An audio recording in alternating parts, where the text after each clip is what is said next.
Hello, welcome to the Wright Success Institute. My name is Alan Wright.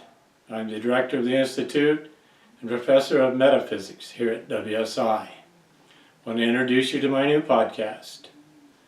This podcast, with the spelling A-L-N with a colon, right or wrong with a question mark. Now, under this podcast, I will have several episodes that I'm going to talk to you about right now.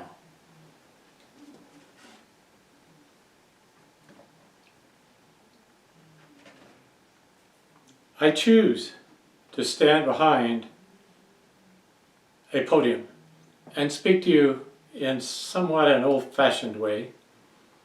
Many preachers stand behind a podium, bishops, sometimes the Pope, presidents. A lot of people stand behind it because they want you to know this is what they stand for. What they say, their word, is what they stand for. I think it's important to stand for something. So what I'm going to talk to you about today requires that, because I'm going to ask you to believe me, but I'm going to provide a lot of evidence and a lot of logic for that belief. I'm going to give you a lot of resources you can use if you want to check it out. But why would you do that? What's in it for you? So what, you might say. Well, I'm going to tell you, and I'm going to begin with that. And it sounds a little harsh, and it may turn you off, and you may choose not to watch this video. I suspect many will choose not to watch this video, even if they've reached this point. Why? Well, that's the question metaphysicians ask. Why? Classical physicists and scientists don't do that. I'm sorry for this. I live in Tucson, Arizona. The allergies are awful. It's very hot, windy. And I'm old, so take it from there. In any event, metaphysics is about the question why, as much as it is about the science of life, of the cosmos, just as regular classical physicists look into those things. I'm not an astrophysicist. I'm not too honestly interested in the large part of the world, the macro world, at this point in this podcast. I am more interested in the micro, the part that's smaller than us. Now, it might shock you to know that that part that's bigger than us that we know about and that part that's smaller than us that we know about are about the same distance. And there's a reason for that. Now, it's not a definitive distance, either the macro or the micro, and I'll tell you why in a minute. That's kind of the limit of our mathematics. It's more about that, and I'll tell you the two limiting factors, 0 and 1. They're just symbols of a mathematical language, but we use that language to approximate the cosmos, everything we know about it, mathematics, classical mathematics, calculus, algebra, geometry. Well, that classical subject, the universe, doesn't even exist. That's the thing, limited. The real universe, the truth of the matter, is that what we call universe is infinite. And it lasts eternally. There was no start, there was no end. Now that demolishes real fast, like dropping a nuclear bomb on it, the issue of God. Any one of the 6,000 or so religions around the world. It's not about a creator. Now it is about a creative process. It's also about a destructive process, and that's where you get the idea of God and the devil, however you want to call them. Because there's a process of destruction and construction. Construction builds up things. Destruction tears them down. You have to have both to make things work in our cosmos. Okay? That's provable. And if you follow through my podcast, I'll prove it to you. But there's a more urgent problem right now that I want to talk to you about. But it's kind of based in the same thing. Classical physicists won't tell you about this. Mathematicians can't tell you about this. No other specialists in the world can tell you about this. But a metaphysics professor can. And I'm going to tell you real quickly why I can. That's the pertinent question. Most all of science is about how, what, and how do you build things? How do you make things? Using mathematics and experiments. But this is the above atomic world with atoms, molecules, and other physical concepts of biology, even microbiology, medicine, astronomy, and all these other things. They don't talk about the small. They leave out half. And I'm going to talk to you about the small. I'm going to talk to you about it because it's crucial. And I'm going to talk to you about a form of mathematics that helps me do it. And I'll tell you why in just a moment.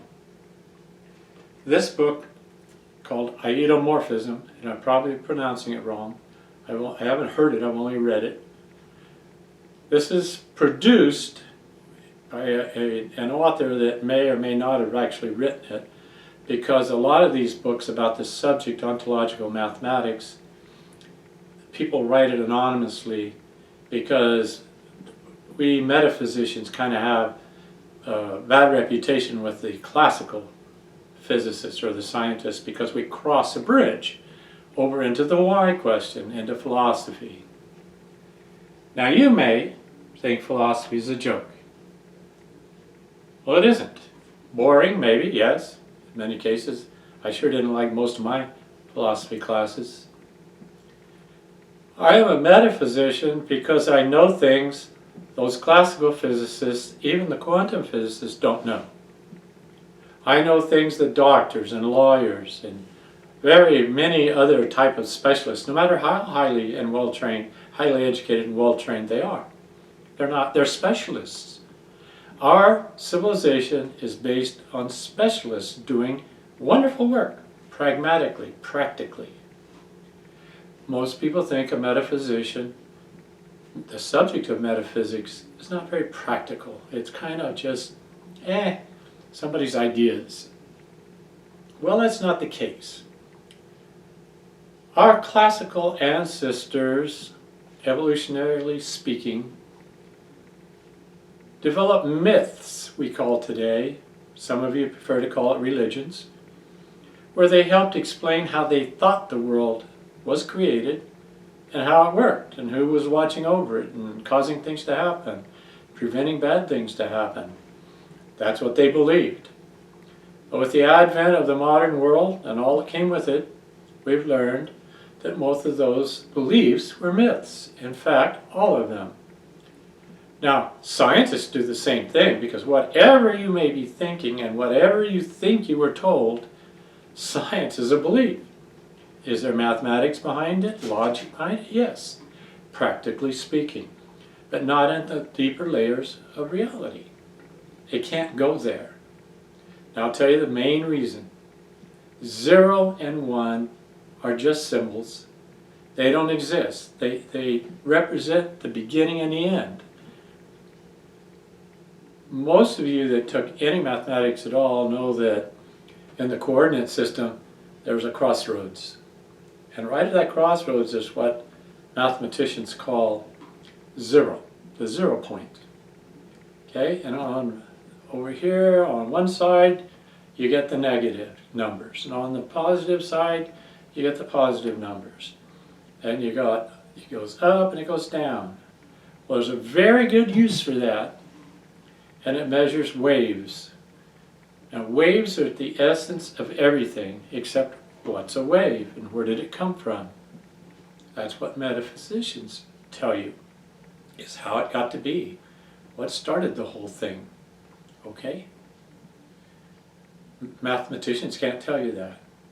There's some wonderful formulas that go back many, many years, Euler and many, many other names. But the most important thing about all that I'm trying to tell you is almost all of what you learned in school and from your parents and others are true lies. Now, what is a true lie? Because you didn't like that I said that. Why would your parents lie to you? Why would your teachers lie to you? They're mostly good people. Why did the priests lie to you? Well, they did it in a sense because they believed many times what they said was true. Not always, like your parents when you do fairy tales to help make you feel better or help build your character, or all the reasons parents show kids fairy tales. They know they're a lie, they're fiction. They don't think about it the same way you think of a lie, as being deceptive and mean or corrupting. It's about intentionality, partly. But the point is that they're lies. They aren't true. If you want to get to the bottom of how things work and why they work, you've got to look at that basic question of why. How does that come to be? Well, up till recently, we didn't know. In fact, 99.9% of the world doesn't know. I do. Now, I'm trying to keep these in about 30-minute chapters. So I'm about halfway into it. So I'm going to move right along, and I'm going to give more detail in the next chapter. But for this chapter, I want to go back to this question of transhumanism or posthumanism. Why are you facing imminent death? What is transhumanism? Posthumanism is kind of self-explanatory. No more humans. Well, we got to go to this subject of what I was mentioning earlier, and this whole thing about how things came to be. What is the history of it all? It's not like you think it is. Evolution doesn't start and begin here on Earth, or even in our stars, even though they're part of it.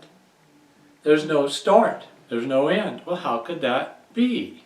It doesn't make sense, does it? It would if you understood metaphysics a little better, and I'm going to help you with that. And why? What's it to you? Because it might be the difference between life and death for you very soon.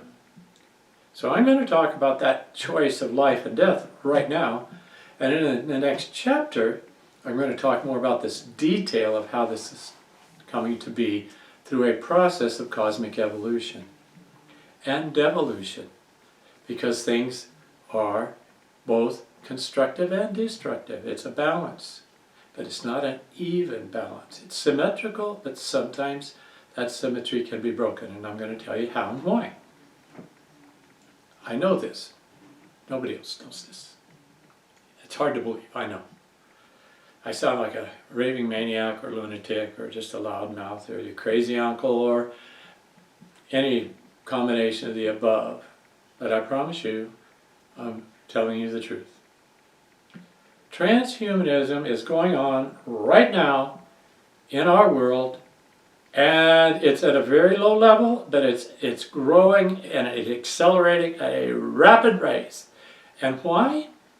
Specialists that have discovered how to program amazing computers, specialists that are building those computers, are making it possible for the robotics and many, many other aspects of artificial intelligence to basically make humans useless. Now, there are people who tell you that's not possible. Well, I'm here to tell you it is possible, and I'll tell you how and why.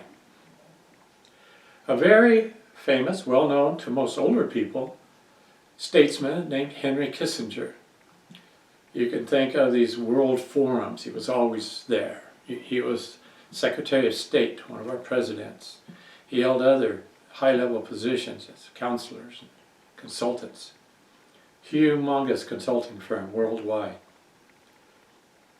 He was the first that I'm aware of that spoke to a group of humans as useless eaters.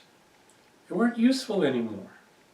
They weren't necessary to the human project, the way the world's constructed around business and politics, the socio-economic system.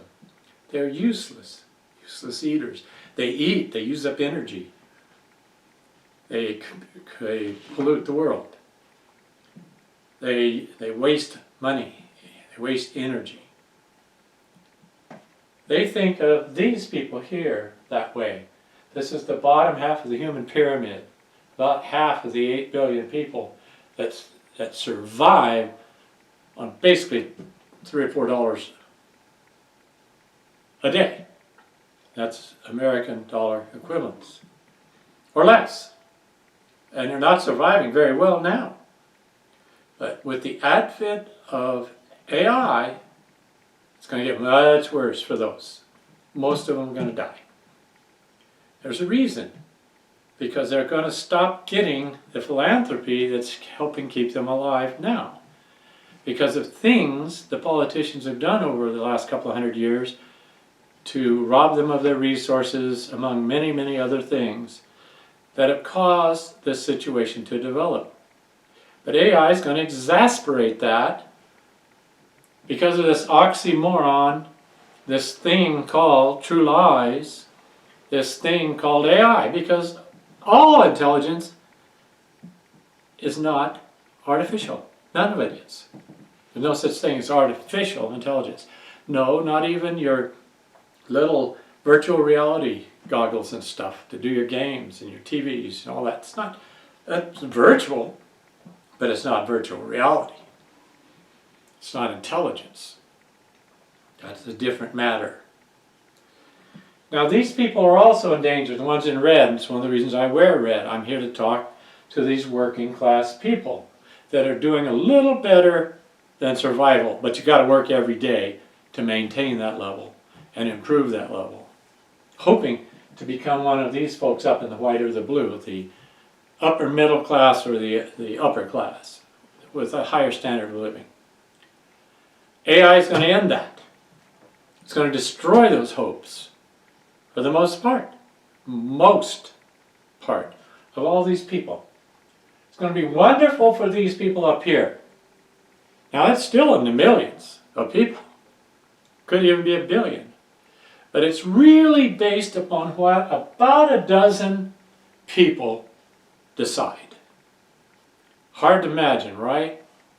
And it's hard to imagine that, and then there's only one way to understand it.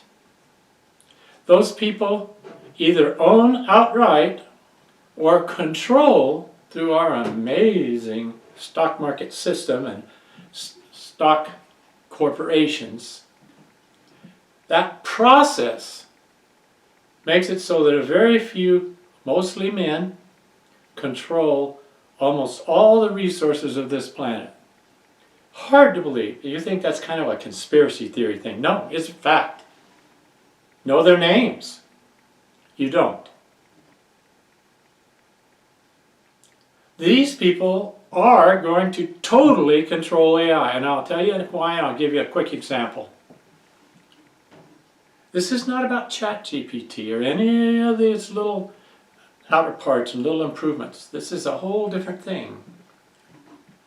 This generative artificial intelligence is about transhumanism.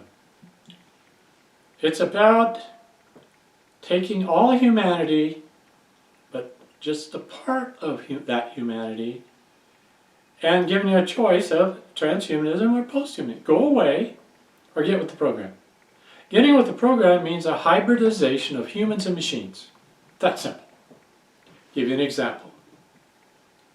NVIDIA, which is based out of Taiwan, considered the chip maker, even more than Intel and IBM and things like that, places like that, Apple, Google. These people just came up with a device, very small device really, but you got to understand these chips work on nanocircuits, which is incredibly small, packed into this device. This device is one we know about, And it can compute 1,000,000 times faster than anything you know about. If you let that sink in for a minute, you can't compete with that. And you, any one of these people, can't compete with that, and the robotics that'll be built around that, and all the rest of the machinery, computerized communications, and all the rest of it, that'll come out of it, and are being built right now and tested. You probably don't believe me. There are hybridized human beings right now on this planet. Now there are various degrees of that, but they're rapidly changing. You're not being told about it. You have to search really hard and deep to find out about it. And what you find out about it isn't the end of it. Now I'm going to tell you something. I want you to do this for me. I'm only going to be talking about this for about 10 more minutes or so before I take a break. I want you to do a scientific thing. I want you to hypothesize. I want you to think hypothetically for a minute and assume that I, Professor Wright, have an eyes only, above top secret crypto clearance.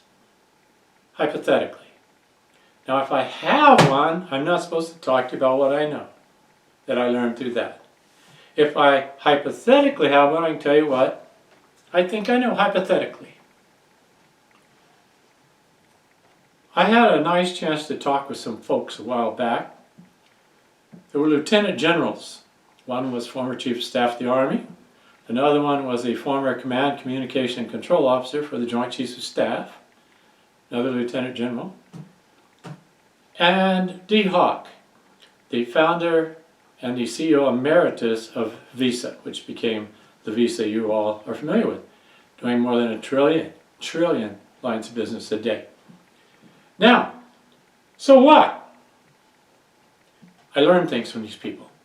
I'm not saying these people told me what I'm going to tell you right now, but I'm telling you I see things and know things. Let you figure that out. No one else can tell you what I'm going to tell you right now. AI already is leaps and bounds deeper into what's going on in the world than you can imagine. You all know that we've had secret military bases and all that kind of stuff, making secret aircraft. Everybody knows that. It's not a conspiracy theory. It's for tactical reasons in the warfare between nations. Now you do understand, I hope. Maybe you don't. All war is, no matter how hot or cold, it's an extension, by other means, of politics and business. The politicians are controlled by business. This few people that I'm telling you about, this isn't a conspiracy theory, folks, this is fact. These few people that own and control almost all the stock in these corporations, control the major leadership positions, and they sit back and through various means that I can explain to you, they tell these politicians and these business people what to do and what not to do. They tell the members of the Federal Reserve, all the banking industry, how to use their money. Now it's a fact. I can prove it, and I will in a subsequent chapter. What I want you to know, though, is this is true. Now, why do I bother to tell you all this? Maybe some of you kind of think you know it. Well, the fact is, AI now, at the level it's being constructed and literally tested now, but out of sight of the media and the public. People in Congress don't know about this. Eyes only. Need to know. You're going to be replaced unless you become a person knowing how to go through this time where transhumans are going to control the next stage of cosmic evolution. It's not humanity. It's a little bit different. It's a hybrid man and machine. And it's not totally accurate to say machine, but I'm going to use the term for now. You can go that route and learn more about it, and I offer the only free, absolute I can guarantee I can show you how to navigate this process if you want me to. It's free. I have no students, no clients, no customers. I don't do that. I'm retired. I'm a retired teacher, preacher, creature, and I never quit talking until I can't. I'm talking to you right now, and I'm telling you, you can either go through this learning process or trust your luck, thinking you don't believe me and you'll wait and see and all those kinds of things. And I'm going to tell you right now, there's a word for that. It's called ignorance. Now, I'm not talking about stupid people that don't have the equipment. Now, you don't like that term either, but there are a lot of people whose five senses don't work very well. And they don't even know about a sixth sense, the sense of who you are. It's a real sense, folks. It's right in the middle of your brain. And I know how it works. I've studied it. I know it. I'll tell you about it in this next chapter.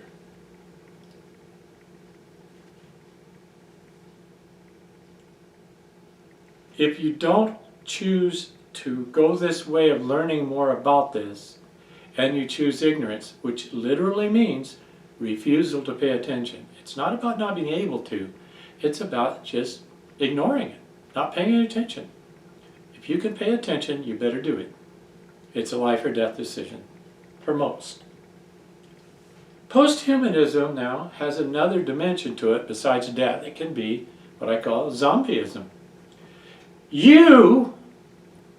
And you can't imagine, especially up here in the middle class, or the hard-working lower class that thinks you know more than you do because your priest told you or your teachers told you or whatever. It's not about being nice or good. It's about what you know. Zombies you can equate to these illegal aliens that are crossing the border illegally, so you call them aliens. That's what you're going to be if you don't come to terms with this transhumanism part of the evolution of humans. Humans are still evolving. It's not over, folks, no matter what your priests tell you or anybody else. A good portion of all the humans on Earth are going to disappear, or they're going to become zombies, and they'll be replaced. They'll be useless eaters. You can't imagine, because you're up in here, that you could become useless. You work hard. You're not going to give up your job, especially if you're a professional like a doctor or a lawyer. Believe it or not, they're not going to need you. Think about that. The vast majority of all the trades you can talk about and think about, they won't need them. AI will replace you. It's being worked on right now. It's being developed right now in these secret places. They don't really know exactly how to handle it, because these zombies that don't die, these people running around without jobs or houses or place to sleep, or the new citizenship requirements, okay, the new socio-economic system, they won't fit in. They'll be aliens. Basically illegal because they'll make some different laws. It's happening. There's meetings right now going on at the highest levels. The most powerful men and some women on the planet. I'm going to leave it here for now. Transhuman or posthumanism, your choice has consequences. Now the second chapter, I'm going to talk about how this cosmic evolutionary system has led to this, provably, and I'm going to tell you that I have developed a system of websites to help you navigate through that. I call it the Pathfinder Project. But before you can engage in the Pathfinder Project that I have developed, you have to enter the conversation. Now you can do that in several ways. First, if you're watching this podcast, I welcome your comments and questions as long as they're civil. If you go to one of my websites, I'm going to give you the name of that website right now. My primary website is called rightorwrong.com. If you go there, I'll explain a lot more in detail and help you, and you can engage in the blog and you can learn a lot. You'll start out as a reader. You can't ask questions or comment. If you decide that you're interested in learning more than what you're seeing, all you got to do is send me an email address. There's a mechanism for that. Send me the email address and I will give you a password, and that'll allow you to comment, questions, anything you want on the blog. I'm not going to send you any email you don't ask me to send. I don't do that. I get tons of blog. I get hundreds of spam every day because I have 14 active websites right now. It's hard to keep all that up.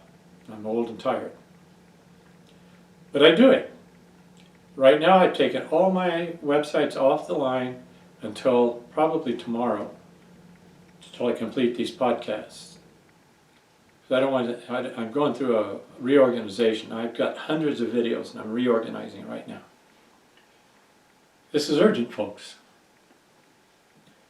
But if you decide to go into the conversation on my websites, listen to my podcast, go to the websites, I will explain everything you need to know, and I will help you navigate. Think of the old wagon train leaders who've been there and done that and took people across through all the hazards across the United States. We're migrating east to west in the United States, and many other stories similar in other places in the world. That's why I call it the Pathfinder Project. I will help you navigate that wilderness. Because you haven't thought about it, probably. And you think you can just go on like you are, I know. And most of you won't even pay attention to this first piece of my podcast. You may think I'm just a little bit crazy, full of myself, narcissistic, whatever you might think. Well, I suggest you look a little closer. Make a joke out of it if you want to. But it could be a very tragic one for you and people you care about. At least give me the opportunity to spend some time with me. I'm going to talk to you a lot about time in the next chapter. I'm going to take a little break, have a little lunch, come back and do my next chapter. And then I'll do another one. And I'm tired. I was up most of the night planning this. So, adios.